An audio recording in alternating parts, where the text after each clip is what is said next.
恐龙真的是地球史上最恐怖的掠食者吗？我们从小到大接触的科普、影视内容，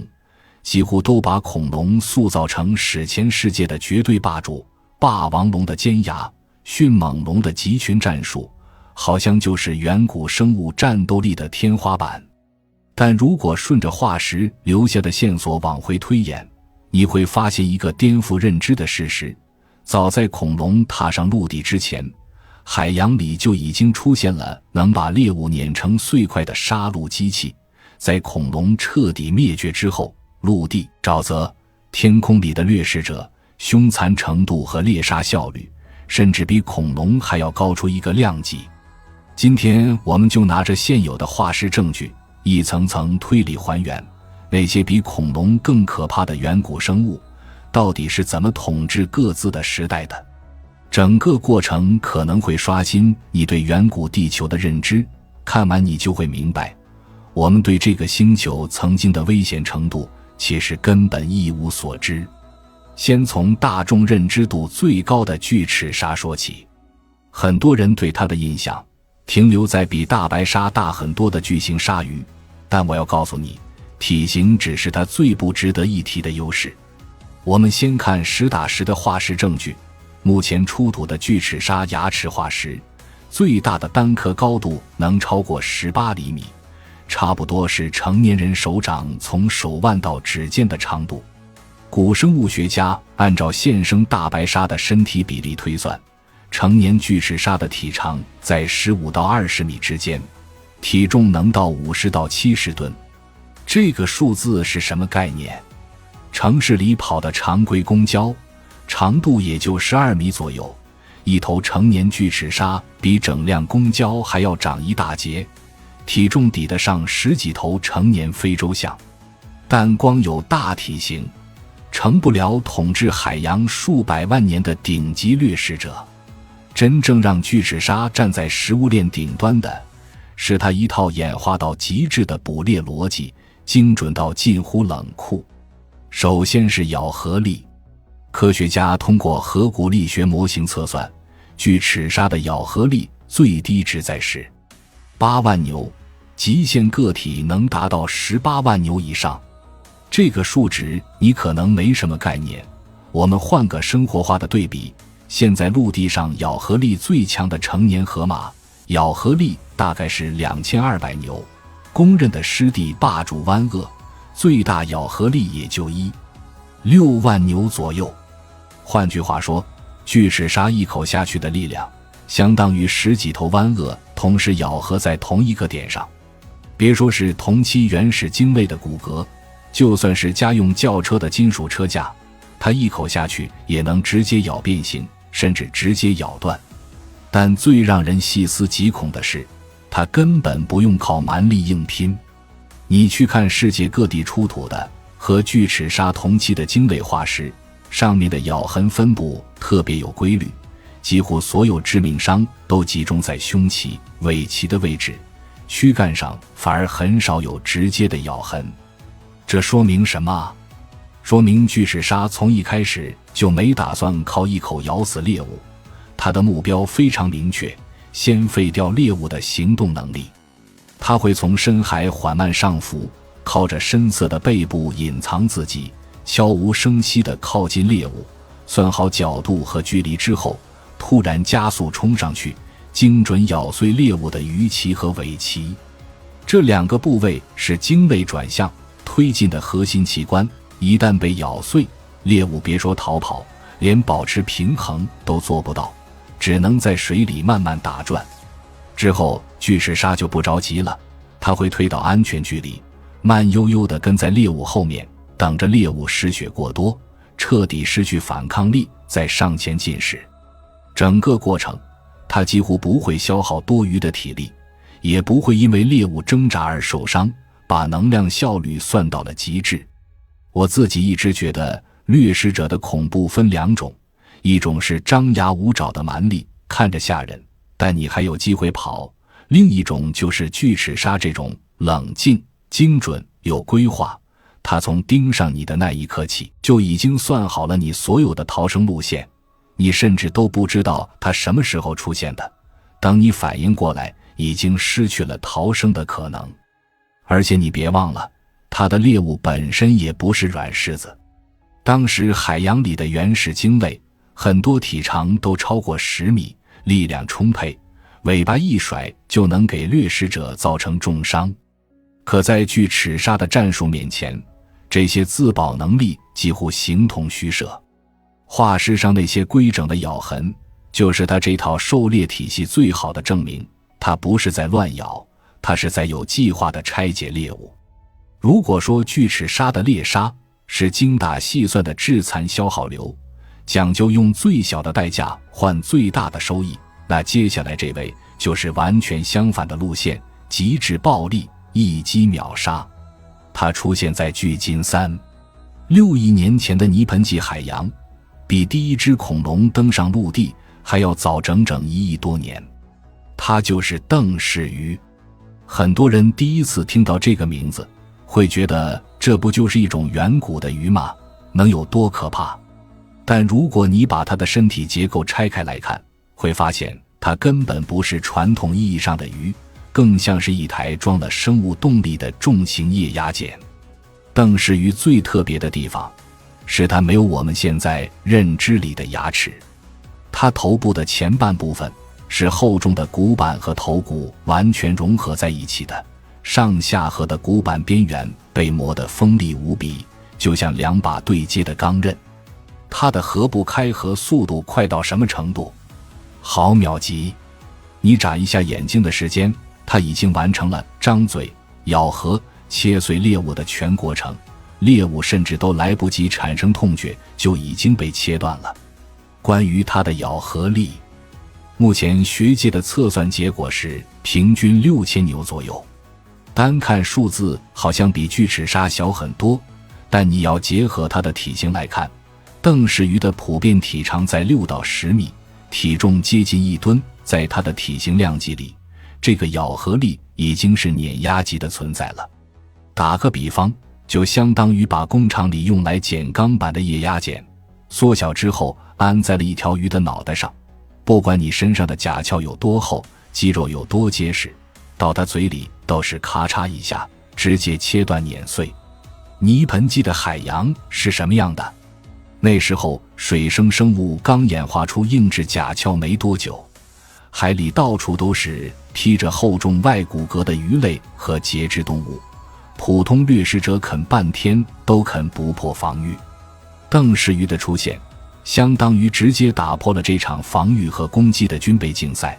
我不跟你比牙齿有多锋利，我直接把整个头部改造成一体化的切割碾压工具，你甲壳再厚，在绝对的碾压力量面前都没用。更离谱的是，它吃东西从来不会咀嚼，颌骨一合，猎物直接被碾成适合吞咽的小块，然后它直接咽进肚子里，连磨碎食物的步骤都省了，进食效率高得离谱。我每次看邓氏鱼的复原图都会想，在3.6亿年前的远古海洋里，你好好的游着，周围都是和你差不多大的生物，突然从暗处冲出来一个披着厚重骨甲的脑袋，你连它长什么样都没看清，眼前一黑就成了碎块。那种毫无预兆的绝对力量的碾压，其实比慢慢追赶的掠食者更让人绝望。而且邓氏鱼的存在本身就是生命演化的一个重要节点，它证明了在生命演化的早期，暴力就是最有效的生存策略。它把自身的身体结构完完全全地改造成了杀戮武器，骨骼、肌肉、神经高度协同，整套结构的合理性甚至能和现代的工业机械媲美。回望泥盆纪的海洋，最让人不寒而栗的从来不是物种繁多，而是生命早在几亿年前就已经学会了把自己的躯体打磨成最纯粹的杀戮工具。聊完了开阔海洋里的2位霸主，我们再把视线收回到陆地的河流沼泽里。很多人觉得现在的鳄鱼已经是淡水流域的顶级杀手了，但如果你见过中心是南美洲的普鲁斯鳄，就会知道现代鳄鱼有多温柔。时间拉回到距今800万到500万年前的中新世，南美洲大陆上遍布着广阔的河流和湿地，水体浑浊不堪，里面裹着大量的淤泥和有机质，阳光根本照不进水底，能见度几乎为零。就在这种连视线都没用的环境里，演化出了一种把伏击战术刻进基因里的完美掠食者——普鲁斯鳄。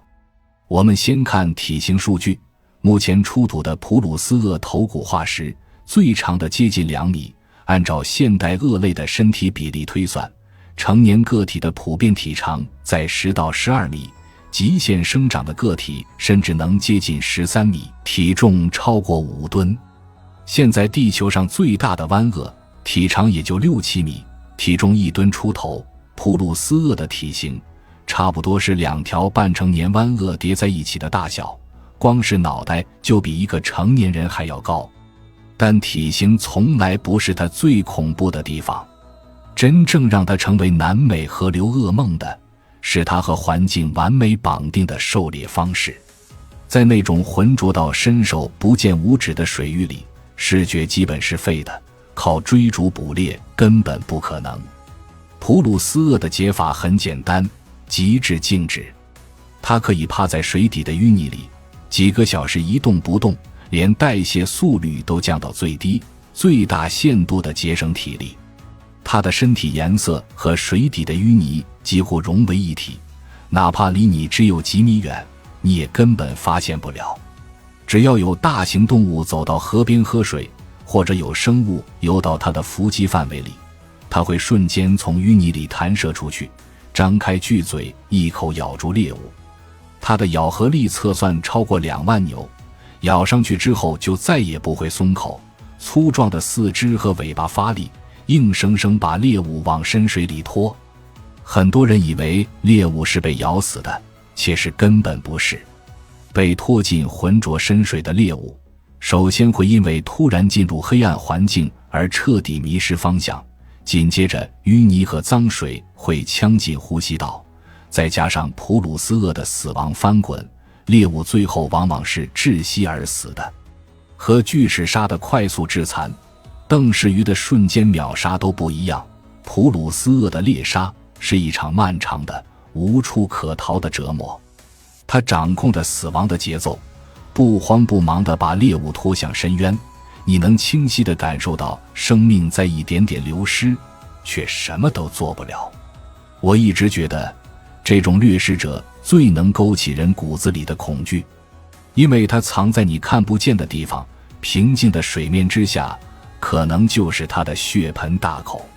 你不知道危险什么时候来，也不知道危险藏在哪里，当你察觉到的时候，已经被拖进了死亡的泥潭。地质勘测显示，当时南美河流的淤泥堆积极后，生物和环境的边界几乎完全模糊，河流不再只是它的栖息地，河流本身就是它的狩猎陷阱。而且你仔细想就会发现，普鲁斯鳄的生存逻辑其实特别有智慧。它不靠速度，不靠蛮力，靠的是极致的耐心。每一秒的静止都是在节省体力，每一次的等待都在提升伏击的成功率。在恶劣的环境里，它没有强行去改变自己适应追逐，反而把环境变成了自己的武器。这种和环境共生的掠食者才是最无解的。恐龙灭绝之后的古新世，地球经历了一段异常温暖的时期，赤道地区的平均气温常年维持在30摄氏度以上。就在这段高温期里，诞生了地球有史以来体型最大的蛇类——泰坦巨蟒。很多人对巨型蛇类的认知停留在亚马逊森蚺或者网纹蟒，觉得那就是蛇类的体型极限了。但和泰坦巨蟒比起来，现存最大的蛇类顶多算个未成年的小家伙。我们先看化石证据，考古团队在哥伦比亚的塞雷红煤矿挖出了泰坦巨蟒的椎骨化石，单块椎骨的直径就有脸盆那么大，和人的脑袋差不多。按照蛇类的身体比例推算，成年泰坦巨蟒的体长在12到14米之间，体重超过1吨，身体最粗的地方直径超过1米，差不多是家用饮水机水桶那么粗。这么庞大的体型，完全是高温气候催生的产物。蛇是变温动物，体温靠环境温度维持，环境温度越高，代谢效率就越高，就能支撑更大的体型。古新世的高温刚好给了蛇类体型突破的条件，再加上当时南美洲的雨林里河道纵横，鱼类、原始鳄类、早期哺乳动物数量众多，食物链还没形成稳定的制衡，泰坦巨蟒就顺势坐上了当地食物链的头把交椅。它的捕猎方式很纯粹，就是缠绕绞杀。它不需要毒液，不需要锋利的牙齿，只要用身体缠住猎物，不断收紧，几分钟之内就能彻底阻断猎物的血液循环，甚至直接压碎猎物的内脏和骨骼。猎物失去反抗能力之后，它就靠特有的韧带结构，把颌骨张到极致，整只猎物完整的吞下去，慢慢消化。但我觉得泰坦巨蟒最值得聊的，从来不是它有多能打，而是它和气候的深度绑定。它的整个存在都建立在高温的基础上，只要地球的平均气温下降个几度，它这么大的体型就撑不住了，代谢效率下降，行动变得迟缓，捕猎成功率暴跌，最后会被更适应低温的小型蛇类彻底取代。研究泰坦巨蟒的时候，我总有一种感觉，再强大的掠食者在气候面前都不堪一击。气候从来不是生命生存的背景板，它是真正操控物种演化的无形之手。它能给你适宜的环境，让你长成称霸一方的巨兽，它只要稍微变一下温度，就能把你从地球上彻底抹掉。我们现在总在说全球变暖，很多人没什么实感，但你看看泰坦巨蟒的历史就知道，气温哪怕只变化几度，对整个生态系统来说都是天翻地覆的改变。它就像一个远古的警示，告诉我们气候的力量有多强大，而所有依赖特定气候生存的物种本质上都是脆弱的。前面说的这些生物，我们好歹能通过相对完整的化石还原出它们大概的样貌和习性，但接下来这位是古生物界出了名的幽灵物种，我们对它的所有认知都来自一枚巨大的头骨，它的恐怖恰恰来源于未知，它就是安氏中兽。1923年，考古团队在蒙古的始新市地层里第一次发现了安氏中兽的化石，出土的就只有一枚头骨，长度达到了83厘米。这是什么概念？现在陆地上最大的食肉哺乳动物北极熊，头骨长度也就30多厘米，体型庞大的东北虎，头骨也就30厘米左右。安氏中兽的这枚头骨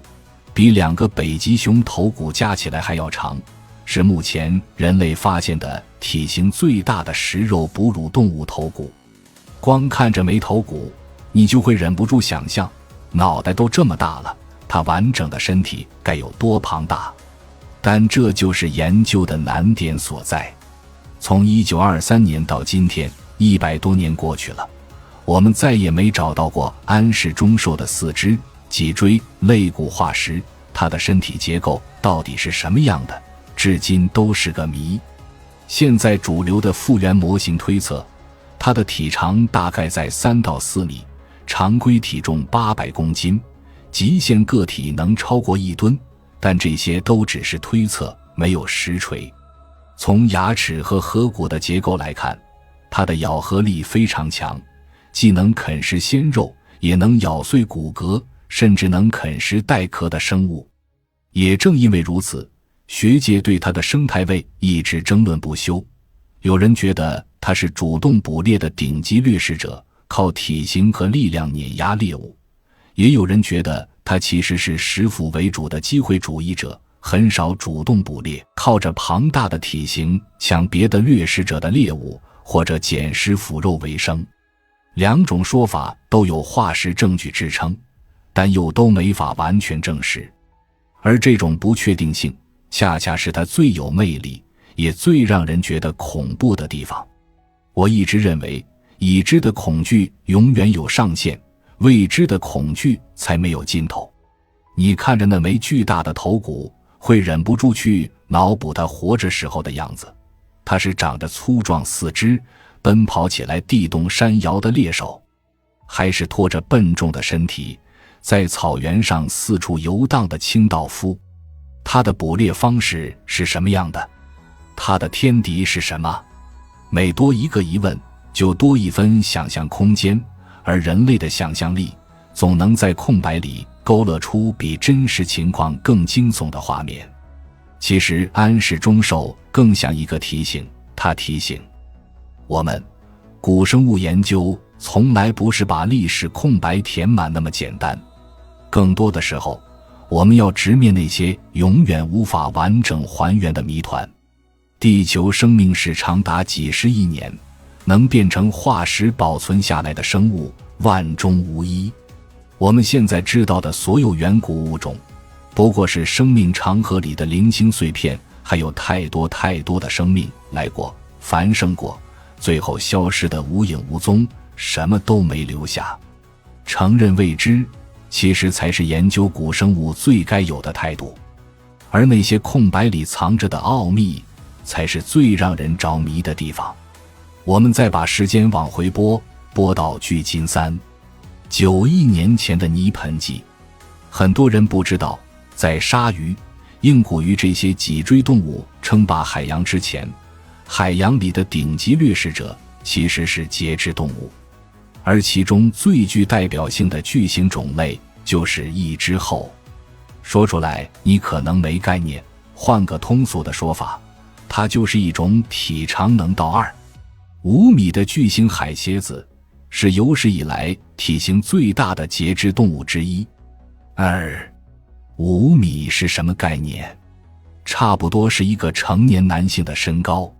现在我们见到的节肢动物，比如螃蟹、龙虾、蝎子，大多都是巴掌大小，最大的椰子蟹也就1米左右的腿展。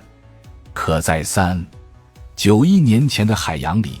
节肢动物能长到比人还大，还站在了食物链的最顶端。它的身体结构就是为了捕猎而生的，全身覆盖着坚硬的几丁质外骨骼，就像穿了一套量身定做的全身铠甲，普通生物根本咬不破。前面的一对腹肢演化成了强力螯钳，就像2把机械巨钳，尖端锋利，咬合力强，一下就能刺穿小型生物的外壳，把猎物死死夹住。它的捕猎逻辑也特别符合节肢动物的特点，不靠高速追逐，主打伏击。生态模拟还原显示，它常年潜伏在光线昏暗、能见度极低的海底淤泥里，把自己埋起来，只露出感知器官，等着猎物游到距离自己几十厘米的范围内。一旦时机成熟，它会猛地往前一冲，同时螯钳瞬间合拢，猎物根本来不及反应，就被牢牢锁住。在泥盆纪早期，硬骨鱼还没发展起来，现代鲨鱼的祖先还只是不起眼的小型生物。广翅后这类海洋节肢动物就是实实在在的海洋霸主。也就是说，远古海洋曾经有很长一段时间是被身披外骨骼的无脊椎动物统治的。更厉害的是，它的环境适应能力极强。化石证据表明，一只后不仅能在海洋里生活，还能在咸淡水交界的河口区域生存，哪怕水体盐度持续波动，它也能适应。这种能力让它能占据竞争更少的生态位，活得比其他同类更久。很多人会好奇，为什么现在的节肢动物长不了这么大？答案在大气里。地球化学研究表明，泥盆纪时期的大气含氧量远高于现代水平。节肢动物靠气管扩散的方式呼吸，氧气含量越高，呼吸效率就越高，就能支撑更大的体型。后来大气含氧量下降，脊椎动物又演化出了更高效的呼吸系统和更强的运动能力，节肢动物就慢慢退出了顶级掠食者的行列。每次想到这段历史，我都会觉得特别感慨。生态系统永远是此消彼长的，没有哪一类生物能永远称霸。你今天站在食物链顶端，几百万年后可能就会被效率更高、适应性更强的新物种取代。从节肢动物到鱼类，从爬行动物到哺乳动物，生命就是在这样的迭代里一步步走到今天的。没有永远的赢家，这大概就是地球生命史最残酷也最公平的地方。恐龙灭绝之后空出来的生态位，不只是被哺乳动物填补了。作为兽脚类恐龙的直系后代，鸟类也抓住了这次机会，在南美洲上演了一场陆地称霸的演化奇迹，这就是恐鹤科的鸟类。很多人对鸟类的印象都是会飞，体型小，处在食物链中下层，但恐鹤彻底打破了这个认知。它们不仅彻底放弃了飞行能力，还把自己演化成了陆地顶级掠食者，在中新世到上新世的南美洲横行几百万年。我们先看体型，恐鹤里的大型种类身高能到2到3米，差不多和一层楼一样高，体重在100到300公斤之间。其中最具代表性的凯勒肯恐鹤，单头骨就长达72厘米，尺寸几乎和现代马匹的头骨相当。光是一个脑袋就已经是一件完整的生物凶器了。它没有牙齿，取而代之的是坚硬角质构成的粗壮弯喙，弧度和重量都刚好，就像一把天然的战斧。生物力学测算显示，它单次向下着击的力度足以击碎中小型哺乳动物的颅骨，杀伤力相当恐怖。为了配合这种攻击方式，它的身体结构也做了极致的优化。双腿修长又结实，骨骼密度很高，专为高速奔跑演化，短距离冲刺的时速能达到50到70公里，和普通马匹的奔跑速度差不多。颈部的骨骼也做了加固强化，能承受猛啄猎物时产生的巨大反冲击力。而且因为放弃了飞行，原本用来维持飞行的肌肉和能量全都转移到了腿部和颈部，让它的攻击和奔跑能力更上一层楼。它的典型打法就是突袭，快速冲上去，对准猎物的头部或者颈部狠狠来一下，然后迅速后撤，观察猎物状态，一击不中就再来一次，直到猎物彻底倒下。弯曲的喙不仅能重击，还能撕扯猎物的软组织，作用和食肉哺乳动物的利爪、尖牙一模一样。当时的南美洲哺乳动物正在快速分化，但还没演化出大型的食肉种类，恐鹤就顺势占据了陆地顶级掠食者的生态位，主要捕食华巨兽等小型原始哺乳动物。你可以想象一下那个画面，草原上一头2米多高的巨鸟迈着长腿高速奔跑，脑袋像重锤一样砸向猎物，所到之处小型哺乳动物四散奔逃。那种冲击力真的不比狼群或者豹子差。我每次聊到恐鹤都会说，演化这件事永远不要设限。谁能想到恐龙的后代会以不会飞的巨型鸟类的身份重新当回陆地霸主？白垩纪末的大灭绝清空了赛场，也给了每个类群重新开始的机会。哺乳动物抓住了机会，鸟类也抓住了机会，只是最后哺乳动物赢了而已。恐鹤的存在就像一场演化实验，它证明了鸟类这套身体结构，只要放弃飞行，点满地面攻击属性，一样能站在食物链顶端。虽然最后它还是灭绝了，但它在生命史上留下的痕迹，足够让我们见识到演化的无限可能。陆地和海洋都有了霸主，那天空呢？在恐龙时代的末期，天空里也有一种掠食者，把狩猎的维度拓展到了全新的高度。它不只统治天空，还能俯冲到地面捕猎，让地面上的生物无处可躲。它就是哈兹格翼龙。时间回到7000万年前的白垩纪晚期，现在的罗马尼亚特兰西瓦尼亚地区，当时还是一片孤立的群岛，叫做哈兹格岛。孤岛环境有个特点，资源有限，生存空间小，岛上的陆生动物往往会越变越小，也就是我们常说的岛屿侏儒化。但奇怪的是，岛上的哈兹格翼龙反而反向演化，越长越大，成了整个岛屿生态里绝对的顶级掠食者。它的体型有多夸张？翼展能达到10到12米，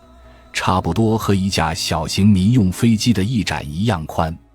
根据翼骨和头骨化石推算，它的体重在200到250公斤之间，是有史以来体重最重的飞行动物之一。大多数飞行动物为了能飞起来，都会走轻量化路线，骨骼中空，身体纤细，头部小巧。但哈兹格翼龙完全反着来，它的颈部骨骼粗壮有力，头骨长度达到2.5米，整个头颈组合起来就是一套重型冲击武器。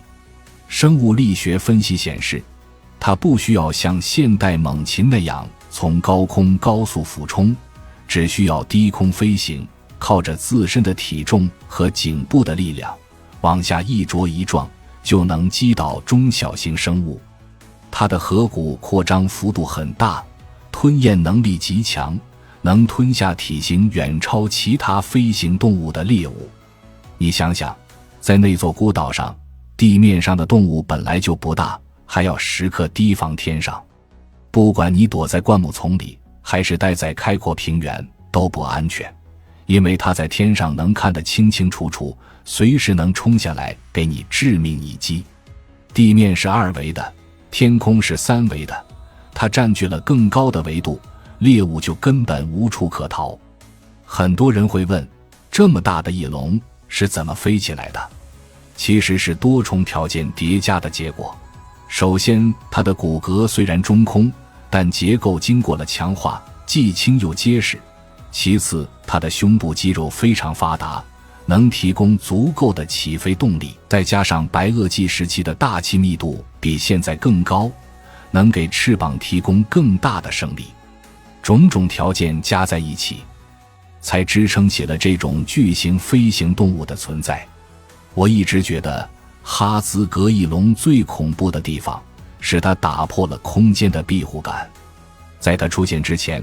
你遇到危险可以躲起来，可以往树林里钻，只要藏得好，地面掠食者就找不到你。但有了哈兹格翼龙之后，天空也成了狩猎场的一部分，你躲在哪里都可能被从天而降的攻击命中。它把统治力延伸到了第3维度，让猎物的生存空间被无限压缩。这种维度上的压制，其实比单纯的力量压制更让人绝望。你拼尽全力，也只能在地面上奔跑，而它只需要扇动翅膀，就能轻易掌控你的生死。前面聊的全都是掠食者，好像只有尖牙利爪的食肉动物才算得上恐怖。但接下来我要聊的这种动物，它是纯纯的食草动物，可它对整个生态系统的影响力一点都不比顶级掠食者小。它就像一台活体地质改造机，走到哪里就把哪里的环境彻底重塑一遍。它就是板齿象。时间来到1500万到500万年前的中心世，非洲和亚洲的大片区域都是广阔湿润的平原，植被茂密，河湖交错，地貌一直在缓慢变化。板齿象就生活在这样的环境里，它属于远古的长鼻目动物，和现代大象是远亲，但身体构造差别非常大。它最标志性的特征就是一对下獠牙。现代大象的象牙是向上、向外弯曲的，主要用来自卫、求偶。但板齿象的下獠牙是扁平的，往前直直伸出去，就像两把巨大的铲子。成年的板齿象体长3到5米，体重3到5吨，比现在的非洲象还要庞大。很长一段时间里，科学家都以为这对扁平獠牙是自卫武器，但后来通过对牙齿磨损痕迹、微观结构的分析才发现，它的主要用途根本不是打架，而是干活。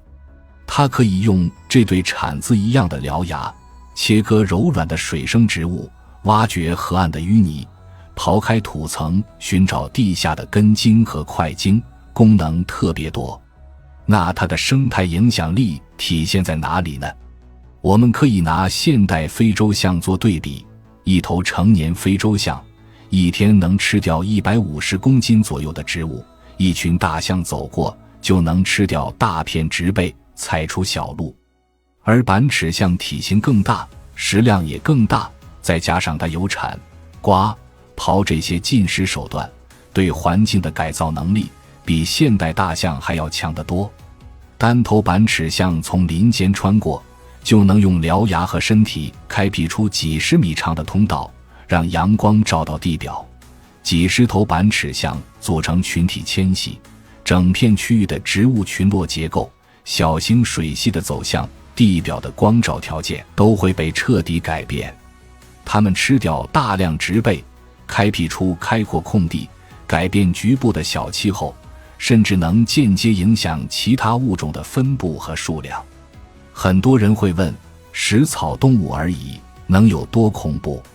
其实这里说的恐怖，不是说它会攻击人，而是说它的力量足以重塑生态。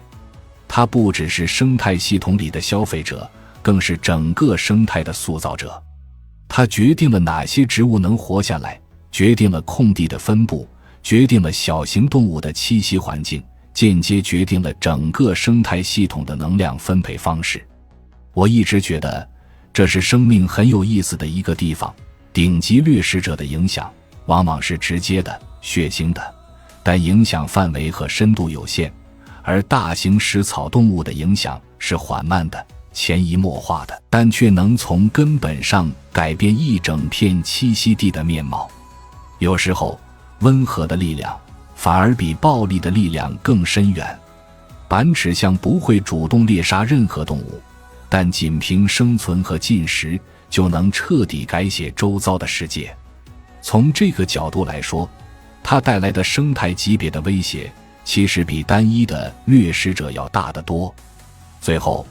我们来聊整个古生物界最离奇也最让人费解的物种之一——玄齿鲨。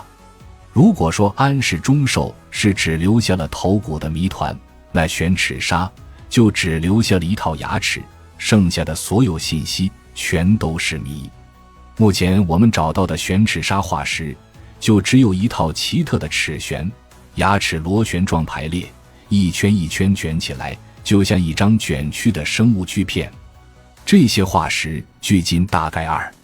291年，属于晚二叠氏。从这套齿旋被发现的那天起，学界的争论就没停过。这组螺旋牙齿到底长在什么位置？是长在下颌前端，还是上颌，还是藏在口腔内部、喉咙附近？几十年来，各种复原模型层出不穷，但直到今天，我们都没有找到完整的头骨或者身体化石来证实任何一种猜想。正是这种证据的缺失，让玄齿鲨成了演化史上最难破解的掠食谜团。按照现在比较主流的推测，这套齿旋就像一条连续运转的切割传送带。猎物被吸入口腔的时候，螺旋齿会缓慢旋转滑动，从猎物身体内部开始切割撕扯，和普通掠食者从外部啃咬的方式完全不同。如果这个推测是真的，那它的捕猎方式在整个地球生命史里都是独一份的。更神秘的是，我们连它最基本的信息都搞不清楚。它完整的头部是什么形态？游动速度快不快？是独居还是群居？主要捕猎什么猎物？体型到底能长到多大？所有这些问题都没有确定的答案，我们只能靠这数学模型对比现代的软骨鱼类，假设核部的力学结构，去一点点拼凑它可能的样子。每一种推测都会衍生出全新的可能性，没有任何一种复原模型能盖棺定论。有人觉得它是顶级掠食者，靠独特的齿旋切割猎物，也有人觉得它主要吃软体动物，用齿旋刮碎贝壳，还有人觉得它是食腐的，靠齿旋撕扯腐肉。各种说法都有道理，也都有漏洞。我每次聊到玄齿鲨都会说，它是化石资料局限性的最佳案例。我们总觉得靠着化石就能还原远古生物的一切，但实际上绝大多数远古生物根本没机会变成化石。尤其是软骨鱼类，骨骼都是软骨，很难形成化石，能留下牙齿就已经很不容易了。玄齿鲨时刻在提醒我们，这个星球上曾经存在过一些生命，它们的生存方式、身体结构至今都超出现代科学的还原能力。我们对远古生命的认知其实只是冰山一角。远古海洋里，不是所有掠食者都能被完整还原，地球历史上也不是所有故事都能被后人知晓。那些消失在时光里的永远无法被破解的谜题，恰恰是古生物学最迷人的地方。它让我们知道，人类的认知永远有边界，而生命的可能性永远超出我们的想象。聊到这里，我们已经从泥盆纪的海洋聊到了中心式的陆地，从节肢动物聊到了鱼类、爬行类、鸟类、哺乳动物，数了10几种比恐龙更有特点也更具冲击力的远古生物。长久以来，恐龙都是史前世界的标志性符号。我们从小接触的科普、动画、电影都在反复强化一个印象：恐龙是地球史上最强大、最恐怖的生物。但今天聊完，应该也发现了，恐龙从来不是地球生命史的全部篇章，更算不上战力的天花板。早在恐龙出现之前，海洋里的军备竞赛就已经打了几亿年。邓氏鱼、翼之后这些早期霸主把暴力和伏击玩到了极致。在恐龙灭绝之后，泰坦巨蟒、普鲁斯鳄、恐鹤这些后继者也在各自的生态位上把猎杀策略演化到了新的高度。他们有的靠绝对力量一击秒杀，有的靠耐心伏击慢慢折磨，有的靠维度压制无处可逃，有的靠改造环境影响全局。每一种生物都把自身的身体结构和生存策略打磨到了适配当时环境的极致。可就是这些曾经称霸一方、不可一世的霸主，最后全都消失在了时光里。有的因为气候巨变灭绝，有的因为新物种的竞争退出历史舞台，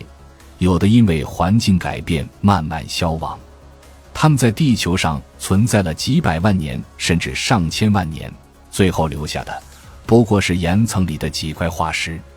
现在我们挖出的每一块化石都不只是冰冷的石头，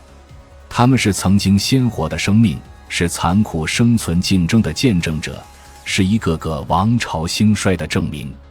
生命在竞争中演化，在演化中繁盛，在繁盛后灭绝，又在灭绝后重生，一轮又一轮，循环往复，从来没有停止过。其实回头看，人类在地球46亿年的生命史里，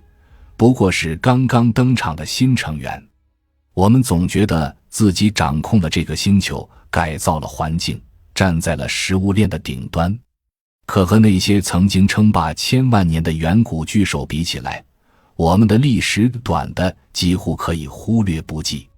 那些巨兽当年应该也觉得自己是地球的主人，觉得自己的统治会一直延续下去。可最后，他们都变成了地下的化石，变成了我们研究的标本。地球从来不会真正属于某一个物种，它只是默默承载着所有生命，看着它们来，看着它们走，不偏不倚，无悲无喜。而那些深埋在岩层里的远古统治者，他们的存在时刻都在提醒我们，地球的生命史远比我们认知里的恐龙时代要诡谲、多元、残酷得多。生命的演化没有终点，也没有标准答案，它永远在试探，永远在突破，永远藏着无数黑暗又奇异的奥秘。我们能做的就是抱着一颗敬畏之心，顺着化石留下的细碎线索，一点点掀开历史的面纱，在读懂那些远古生命的同时，也读懂我们自己在这颗星球上的位置。毕竟，和所有曾经的霸主一样，我们也只是地球生命长河里一段短暂的风景而已。